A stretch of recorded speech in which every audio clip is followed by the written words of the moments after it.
We were excited when we were given the commission to work on 100 Broadview because there were some interesting challenges that this building faced that are ones that we commonly see in the City of Toronto in older mid-city buildings. The most glaring one was that there was no level access from the sidewalk. It was built in a manner that was somewhat common of the day, where you came in off the sidewalk and are immediately faced with a set of stairs to go halfway up or halfway down. So it was physically not accessible. But it also suffered a little bit from a lack of street presence, of identity on the street. When you approached the building, it wasn't too clear what it was and where you entered and where you went. These are two of the challenges that we faced that we immediately saw opportunity in. We love the challenge of taking an existing older building and using universal design principles, because we know that that's more of a challenge when you have an existing infrastructure. The first thing that we thought about for 100 Broadview is really the relationship of the building inside to the street. How does the building have some presence, whereas previously at about this height was where the ground floor slab was. The former basement was self-storage, so we thought, how can we find some kind of value in this, and how do we get people in and out of it? So we envisioned an idea of how do we have a ramping system which might occupy this new sort of 1.5 story high space, which would then have a ramp that connected down to it.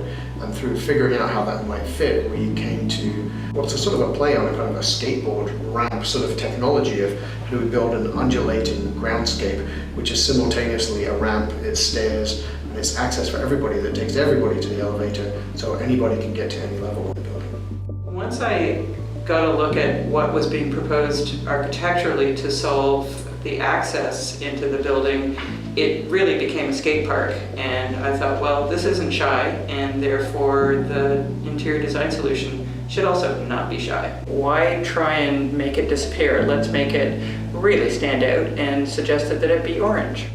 We didn't design it in a regular way and come back later to fix the accessibility. We thought right from the start, who are the wide ranges of people that use this building? People with different abilities, all of us at different times of our lives and ages, and we tried to think inclusively from the very start, and that was one of the keys to the success of this project.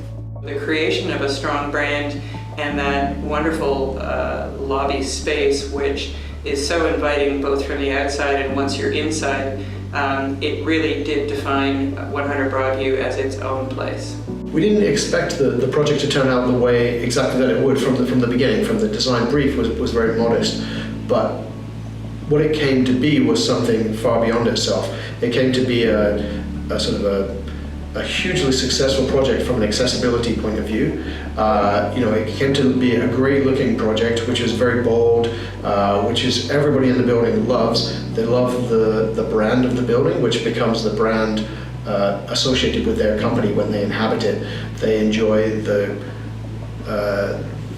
not fame, but the notoriety of the building, or the awareness of the building that everybody has in the city, that it's a really well-known project, even though it's very small. And that's because it's a project which resolves a number of challenging constraints.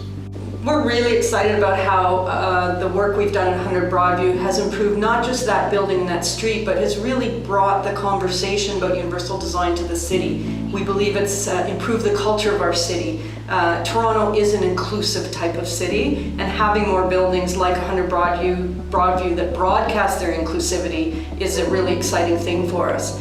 By having the building be not just physically fully accessible, but also sort of a beacon of accessibility, it's been able to attract some of our very high-level community groups, such as the Stopgap Foundation has held their annual events there for several years now, and they are one of the real grassroots champions of accessibility here in Toronto, and so we're pleased that has brought more people to the building to be able to see the work that's been done and how it can promote universal design to the city at large.